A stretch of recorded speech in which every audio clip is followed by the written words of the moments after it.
핀테크가 아니라 빅테크가 위협적이다.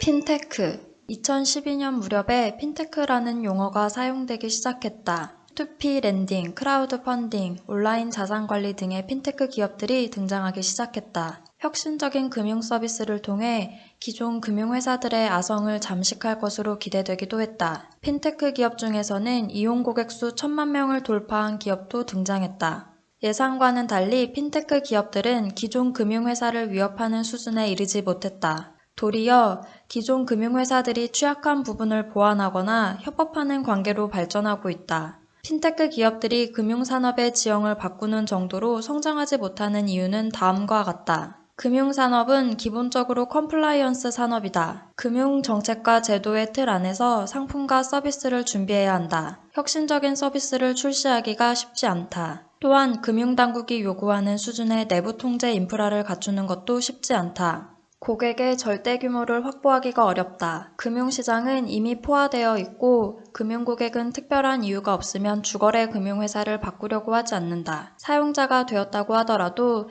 해당 서비스만 이용하는 경우이기 때문에 수익 창출 효과로 이어지기 어렵다. 기존 금융회사들이 이미 충분한 서비스를 제공하고 있다. 따라서 차별적인 서비스를 만들기 위해서는 기존 금융회사보다 더 편리하고 더 싸게 제공할 수 있어야 한다. 이는 필연적으로 바람직한 수준의 수익성을 보장하지 못한다. 빅테크, 테크놀로지 기업 중에서 상당한 규모를 이룬 기업을 빅테크라고 부른다. 대부분의 빅테크는 플랫폼 비즈니스 모델이다. 빅테크가 자신이 제공하는 서비스 프로세스를 보다 강화하기 위해서 금융 서비스를 제공한다. 이런 경우 테크핀이라고 부르기도 한다. 비교적 금융산업이 뒤늦게 발달한 중국에서는 빅테크가 금융산업에서도 중요한 자리를 차지하고 있다. 예를 들면 알리페이와 텐페이는 중국 지급결제 시장의 94%를 차지하고 있다. 알리바바가 운영하는 위어바오는 세계에서 자산 규모가 가장 큰 MMF이다. 또한 알리바바와 텐센트는 인터넷 은행을 통해 수신과 여신 서비스도 제공하고 있다. 반면에 미국 등의 빅테크는 주로 지급결제 분야에만 진출한 상태이다. 핀테크와 달리 빅테크는 기존 금융산업의 가치사슬을 무너뜨릴 수도 있다. 금융산업은 국가 차원에서 경제의 안정성을 뒷받침하여야 한다는 이유로 보호를 받아온 것이 사실이다. 그 결과 다른 산업과 비교하여 마케팅 개념이 부족하였다. 또한 기술은 대부분 아웃소싱으로 해결함으로써 자체적으로 테크놀로지 역량도 갖추지 못한 상태이다. 이런 상태에서 금융회사들과 빅테크들이 경쟁한다면 빅테크가 유리할 수 있기 때문이다. 디지털 기술이 뛰어나다. 빅테크는 테크놀로지 기업이다.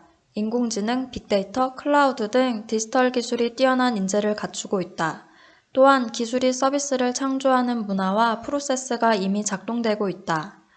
플랫폼 비즈니스 모델에 익숙하다. 플랫폼 비즈니스 모델은 사용자가 돈을 지불하지 않아도 된다. 또한 일정한 수준의 고객을 확보하기 위해서는 고객의 비용을 부담해주기도 한다. 빅테크 기업은 이러한 방식의 비즈니스에 익숙해 있다. 충분한 사용자 네트워크를 확보하고 있다. 시장을 빠른 시간 내에 장악하기 위해서는 고객 네트워크를 확보하고 있는 것이 중요하다. 빅테크 기업들은 금융회사들 이상의 고객 수를 확보하고 있다. 게다가 디지털 네이티브 고객은 금융회사보다 빅테크를 선호한다. 빅테크의 금융산업 참여 방지 법안. 페이스북의 자체 암호화폐 리브라 프로젝트 공개는 큰 반향을 불러일으키고 있다.